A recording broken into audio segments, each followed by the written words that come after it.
Okay. Hi, everyone. How's everybody doing? Great. Good. Welcome to Canada. I mean, look where we are. There's worse places to have an out-of-office email, right? I'm so excited to be moderating today's panel with such an incredible organization, bringing women together, just having important conversations that are really just driving the world we're in and the industry we're all in and care so much about. We have a panel today with three exceptional women who I'm very excited to, introduce you to and share more information about. My name is Emilie. I have a PR agency, Emilie, Blair Media. I'm really honored to be here and to be moderating this today. And I'll just let everybody go around, introduce yourselves, tell us about your companies, what you do, and we'll get into it.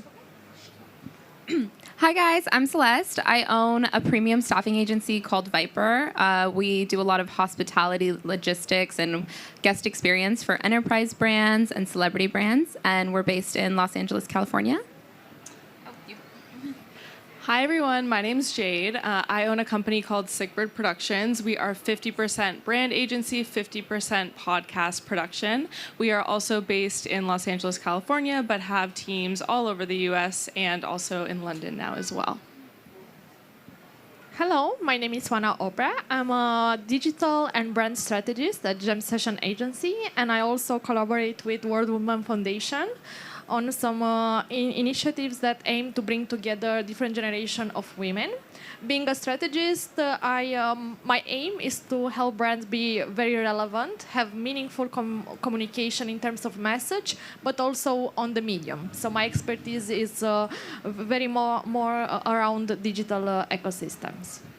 Amazing. And all of you are, different in what you do day to day, but obviously there's a commonality and a thread behind, the intention and the purpose of your companies. I'd love to learn more about how you, consider authenticity when it comes to digital storytelling and making sure that your platforms are really the most honest reflection of who you are and what you're building, and how do you, really intentionally care about that and integrate that into your content. So for me, because my business is all B2B and I deal with a lot of corporate clients, I struggled for a while with showing up online because I was very careful. I have so many clients, I didn't really want them to see a vulnerable side or a transparent side. And so what I did ultimately was I started this platform called Smart is Sexy. It used to be a podcast, but now it's predominantly on Substack. And it just invites women to evolve with me. It's a little bit about bridging the gap between emotional intelligence meets spirituality, but not really in a woo-woo way, more in a relevant way. And we kind of dig into just being the best versions of ourselves and how I show up to lead. So that helped me a lot, showing up online more authentically, because it was a little bit difficult when I felt like I had all these big clients, seeing me online, and I didn't want them to I didn't want them to know too much about me, but I also wanted to be real for all the people that work for me or anyone who, might be looking for some inspiration. So that's what I did to bridge that gap. On my side, what I did to bridge that gap was I actually divided all of our socials, 50% being Sickbird Productions, which is very focused in the brand space. So think Fortune 500 brands doing paid ads, doing organic social content, and then we also have Sickbird Podcasts, which you can think of it as the production side is very elevated, very tasteful, very brand safe, and then the podcast side is very much your unhinged, crazy younger sister. That's the fun, more exciting, kind of vulnerable conversations that we're having. And the reason being is in the podcast space, creators wanted to connect with us. We noticed that the creators that we're working with wanted to see humor, and the creators that we're working with wanted to see us being a little more edgy and fun. So to me, it was very intentional to actually divide both brands and divide both sides of the business very strategically without confusing the audiences. So when we get brand clients come in, we know exactly where to show them. We're look, here's our brand decks, and those look very different to our podcast decks. So internally, I think it's very important to make the language clear so that your team actually understands, what your messaging is and making it consistent throughout whatever you're doing. On our side, I think influencers play a big role in bringing authenticity. And what's different is that we really approach this type of collaboration very natural. For example, we respect influencers' formats.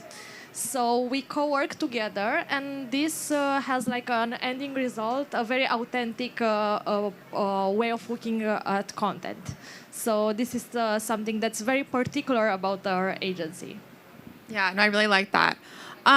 Creators, obviously, they're driving so much conversation, but there's a balance between commerce and just, content, and that's driving culture. Like, you want to engage people, but you also want to have equity behind what you're posting and sharing and make sure that it's moving the needle. It's not just engaging and fun to look at. How do you consider that when, shaping your own agencies, working with partners? Like, what's the balance between culture and commerce?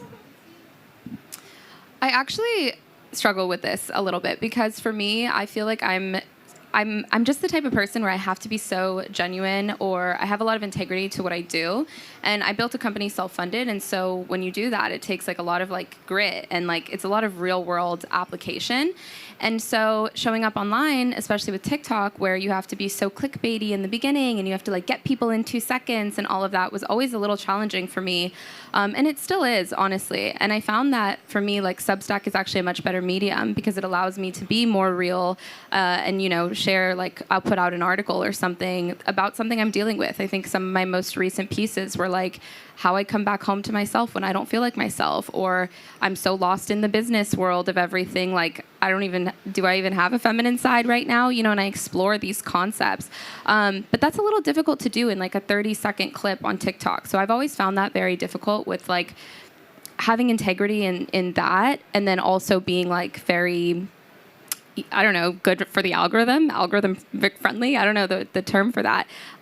So for me, I try to show up like as authentic as I can. And sometimes with Instagram stories too, like I'll post something a little longer and be like, this is what I'm dealing with. Because when I see other founders get real and be like, hey guys, like this is the elephant in the room. Like we're having a really hard time with this or with tariffs or this, whatever. It really makes me feel so seen as a founder. I'm like, I'm not the only one. So I really try to do that. I never want to like portray too perfect, but I'm also not ever like crying on camera either. I just try to like find the balance. So that's me.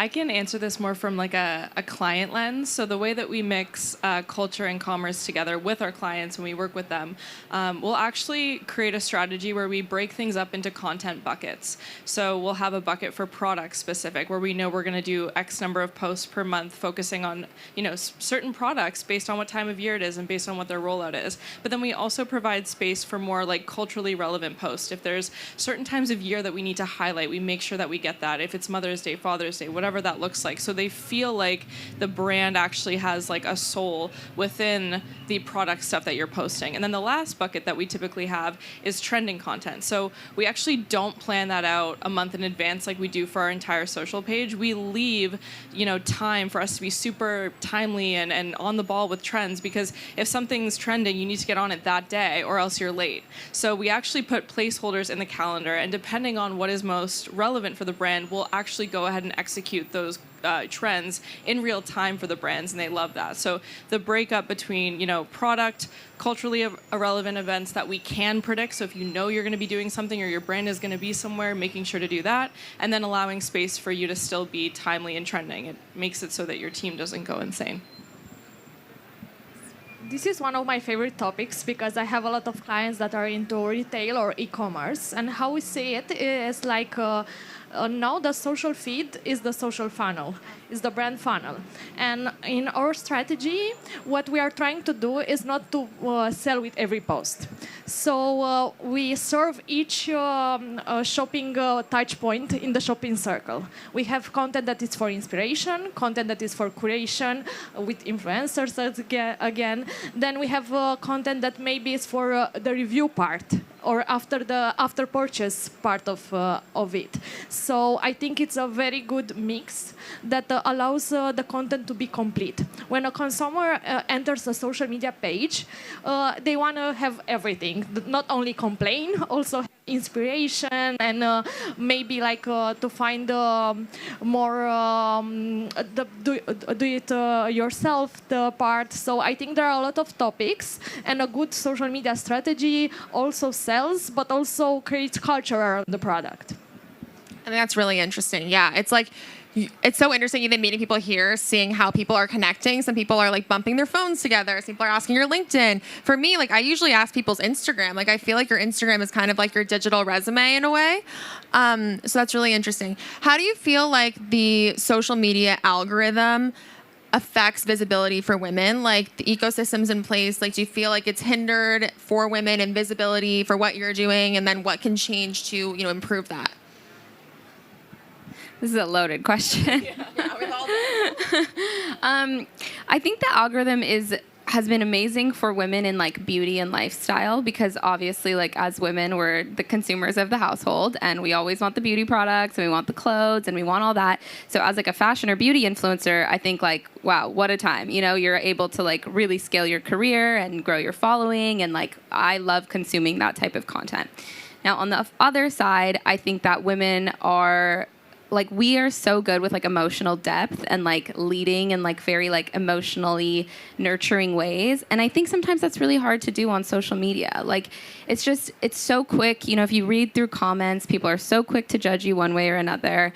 And it's just like not always well received as much as like the quick like clickbaity stuff is received, unless you really establish that dynamic with your following.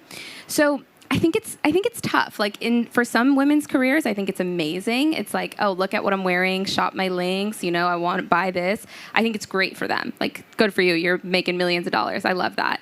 And then I think for others, it's a little it's difficult because the algorithm doesn't reward like the emotional depth or the conversations that we have internally as founders. You know, like we have really good conversations about little things. Oh, what are you guys doing for healthcare for your staff? What are you guys doing about this? I have an employee dealing with this. How are you handling this? Like, we have all these conversations that the algorithm would never reward. So that's like just my 2 cents on it. I think if we could start rewarding like high value content, that would be great. I don't know if that will happen because everything is like, you know, shrunken down into 60 seconds or less.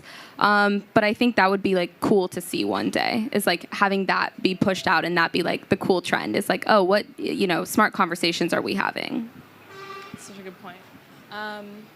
Yeah, I think Celeste really said it. I think for women especially, we're like 360 humans. So like we can love fashion, we can love business, we can love technology, and like have all of those different things. But on social, it's very difficult for people to go to a page and see a million different things. They'll be confused by the brand. They'll feel like it's scattered. Hence why even I was saying earlier, I divided my company into 2 different kind of sections. So I think that's something that I think social media in general and the algorithms would, you know, benefit from kind of, you know, actually pushing content that's more than just sort of one thing or one niche, but allowing, you know, creators to actually show that like 360 side of themselves.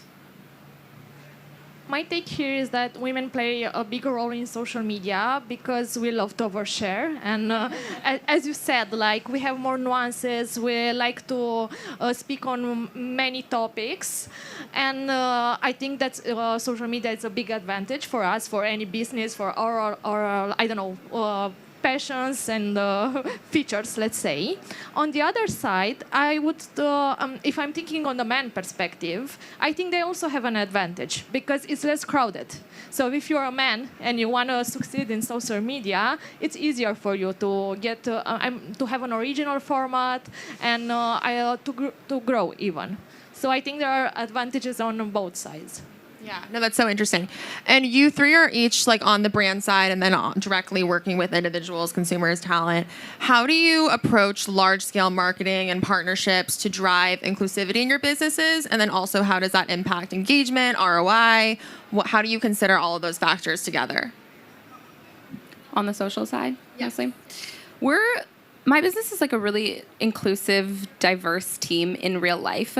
So for us, we kind of just show that. We just share the reality of it online, if that makes sense. So like when we're working with a brand, sometimes they'll give us specifics. Like when a lot of the brands that we work with, we're doing experiential, right? So it's like their events, their trade shows, their demo days. And so when they hire us to provide the faces, the staff of that day, they'll tell us what they're looking for.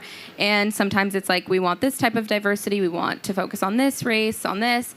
So we'll match that to their preference. And then when we show up on social on behalf of that brand, it's already matched to their preference or what they're looking for like that specific campaign. Sometimes it's holiday related. I'll give you an example. Today's Juneteenth. So if we were doing an event in LA, it would probably be a Juneteenth event. We would have an all black staff. It would be on behalf of a brand. Typically we work with we've worked with Amazon for Juneteenth, we've worked with BET for Juneteenth. So then when we show up on socials, it's already brand approved and it already makes sense for them in that cultural moment that they wanted to build. So a lot of that comes from them, but I will say, like, on the back end too, like, as we grow, as we scale, like, it's something we're always thinking of. And when you go on our socials and you meet like new faces and new people on the team, you'll see like all sorts of, you know, different like profiles and stuff like that. And yeah, I mean, for us, that's kind of just what works. It's just, I'm always like reality first, social second. I'm not the opposite.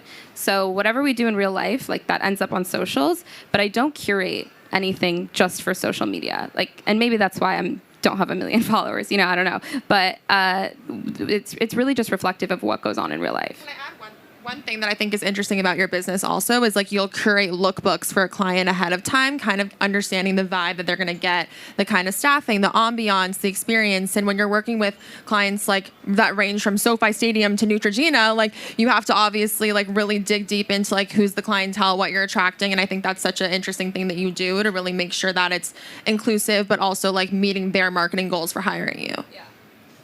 Yeah, and just to wrap that up too, like, a lot of the brands that we work with, like, sometimes they're age specific, right? Like, we did a NASCAR event in Michigan, and I guess now NASCAR is like kind of phased out and F1 is the new thing. And so what they wanted to do was they wanted like college kids to work this event because they were trying to appeal to this younger demographic that's moved on to F1. And so we found these college kids in Michigan and we trained them on the brand, and they showed up at the NASCAR event for 3 days and, you know, mingled with people and stuff. And it was very successful. But so like that's kind of how it happens, like on the brand side. They obviously don't have all these people working for them, but they want to show up on social media and be like, look at our cool Michigan college students, you know, making NASCAR cool again. But so they'll come to us. And so then we'll do that middle work of finding them and training them. And then when they show up on social media, even the photos that they're getting are, you know, going to be way cooler because it's like these college kids that are content first. That's how their brains work. And they, even when they were sending me pictures, I'm like, I would have never thought to get this photo. So then that works really nicely on the brand side too, because we know what they want. And then we curate a lookbook and we kind of go from there.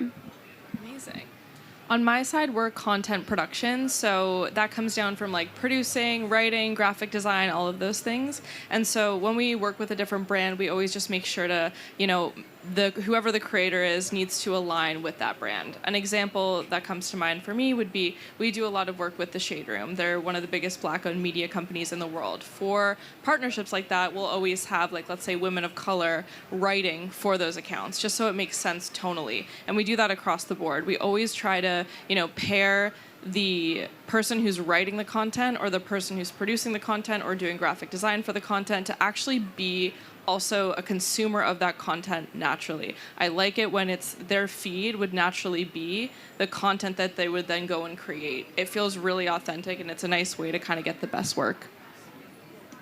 So I'm based in Bucharest, in Romania. So on the other side of the world, the things are a little bit different. Of course, it's a topic on table, especially in advertising. But I feel that the reality is that it's still a little bit performative. So what fulfills me is like working with foundation, like World Women Foundation, where we can have projects with impact on a bigger scale, on the global scale. And that's what we are trying to do, bring different generation of people, different problems and different targets together in order to make this kind of, I don't know, genders inequality, for example, unexistent until Romania won't need a campaign for it anymore. Right. No, that's, well, the sun is shining on your answer, so thank you for sharing that. That's a really great segue into my next question about like being performative versus being authentic. Like, and you talked a little bit about this with Substack. Like, how do you find your unique voice and your competitive edge on social media that's authentic to who you are and what you're trying to convey and different? Because it's, you know, we're in an extremely overly saturated space, but it is interesting just hearing everybody's unique edge. And I'd love to know like what that is for you guys and how it shapes your company culture and, you know, clients and everything. Yeah, like I said previously, I'm always like reality first, social second. I'll never make anything up for social media. I think I grew up in LA and I work in this like entertainment space and I'm surrounded by the world of influencers. And at these events, to be honest, most of the content is, I mean, it's pre-planned, it's curated, it's not the way it looks on social media. And I'll give you a few examples. We did a bunch of Coachella parties. How many did we do? 11, 12, 13? And people would show up, they would get these photos, they would get these videos. I was watching it live. And then they would leave. And then on social media, you would watch the video, and it looks like they had the best time of their life. And I'm like, I was standing there. You were there for 2 minutes, you know, ridiculous. And so for me, it just comes across so phony. And, you know, not with everybody, obviously, but just like some of the stuff I've seen. So I just can't be that. I can't see that and do that. So I'm like, I very much am like, if it's real life, we'll share it, you know. But other than that, we're not going to fake it. And I don't share everything, of course, because I think there is a balance. You know, some things are just meant for you. I don't think the world needs to know every little thing. But I do try to be very authentic when I do share. And even I love sharing like our wins, of course. But I'm also like, these are other things we're dealing with, and it's been a headache. And I'm like somebody too, like I can make light of a negative situation, but and so I don't share it in like a very sad way. I'm not like, again, like I'm not crying on social media or anything like that. I'm just like, you know, there are some things we're dealing with as a founder or as a business as we grow, things that we've run into. So yeah, I personally, that balance is really important to me. And I think living in LA and seeing all these events all the time and like being reminded like what you see on social media is so not real. I can't even, I tell my team that works for me all the time. I'm like, you see it firsthand. We see a lot of behind the scenes of your favorite social media relationships. They're not the same. We see a lot of behind the scenes of, you know, the favorite moments, and it is a completely different world. And I just, for me personally, I don't want to add to that. Yeah, personally on our side, we've actually started posting a lot more on LinkedIn. And I'm finding that the kind of way that I think about that sort of posting is, can this help someone? So thinking about being authentic. If I'm going to share a win, I think, can this inspire someone to like form a path similar? If I'm going to share a loss, I'll think, okay, is this going to help teach someone to not do what I just did? So whenever posting, the way that I deal with that is, and think about it through that lens and filter is this actually beneficial to someone else who's going to consume the content? Because at the end of the day, when you're posting, you're asking someone to give you their time. You're basically saying, I believe that this post is worth you seeing, worth you consuming, and I just think that we should be a lot more mindful of that because time is so valuable for everyone. I think we are very strategic about our projects, and a good strategy implies a good insight. So if we invest a lot of energy in finding a relevant insight, automatically the content is authentic. What's the challenge here is the tone of voice, because we convince the clients to approach like difficult insights, but the tone of voice is challenging because like every brand wants to be like your best friend, your neighbor. So this is a little bit difficult to manage.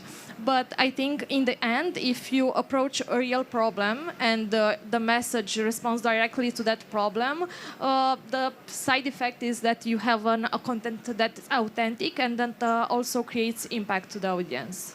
Yeah, that's such a great, you're ending with such hot takes. It's so important. Also, I think some people can't really face the reality of like, some clients just want to be told it's all good 24/7. And like, I always appreciate the ones that are open to hearing feedback and reception, and like they're hiring us for a reason and like our expertise. And it's like, we have their best interest at heart. You just got to let us do our job and kind of fine tune everything.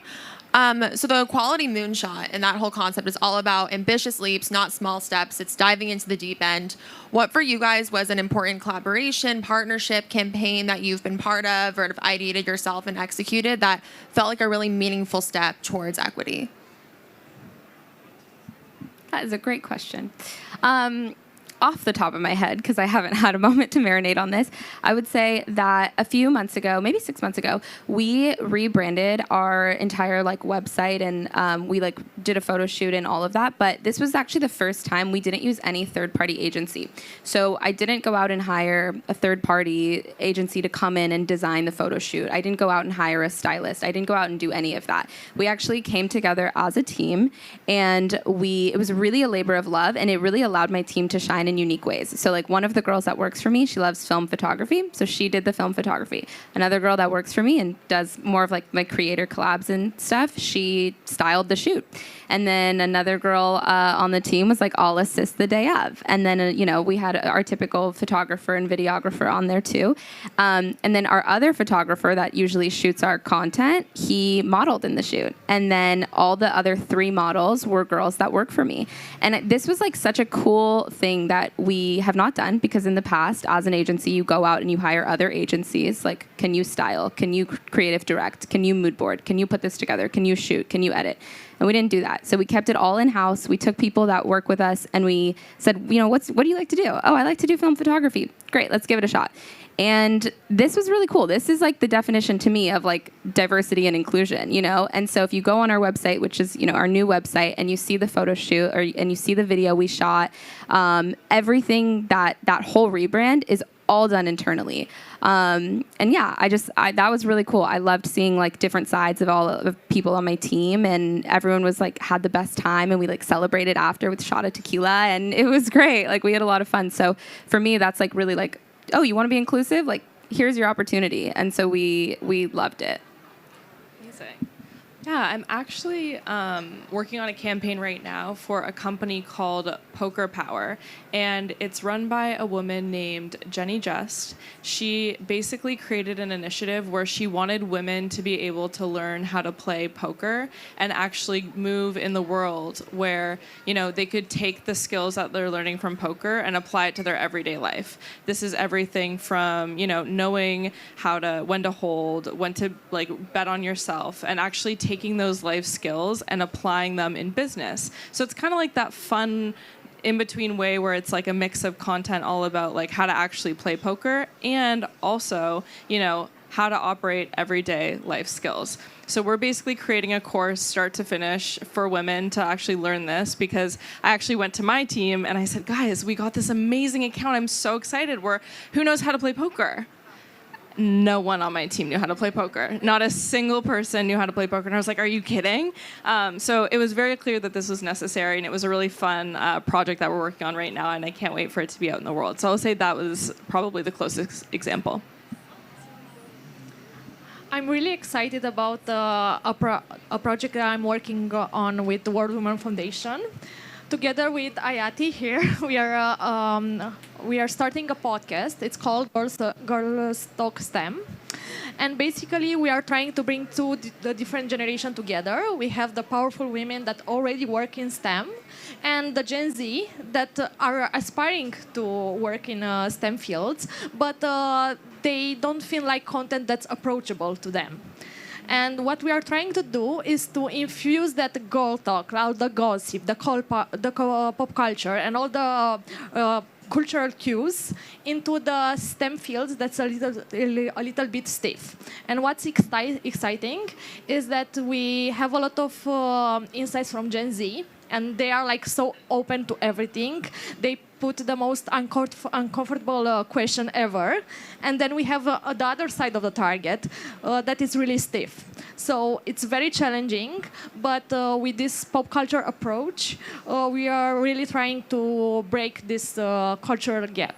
I love that. Final last question, lightning round question. If you could offer one piece of advice to young change makers, particularly women in this climate we're in today, what would it be? So like few words, quick hot takes. Well, I think this is a given, but don't let your age stop you. I started Viper at 19, 20, and I was a little naive, and I think that helped me a lot, but I wouldn't be where I am today if I had waited and just waited for the perfect time. So I think just do what you can with what you have and take one step at a time.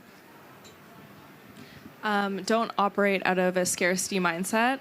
Be okay with saying no to projects that don't work for you. Be stubborn and trust your intuition. People will have a lot of advice, but if you listen to yourself, you'll make your own way. Yeah, that's great. Well, thank you all so much.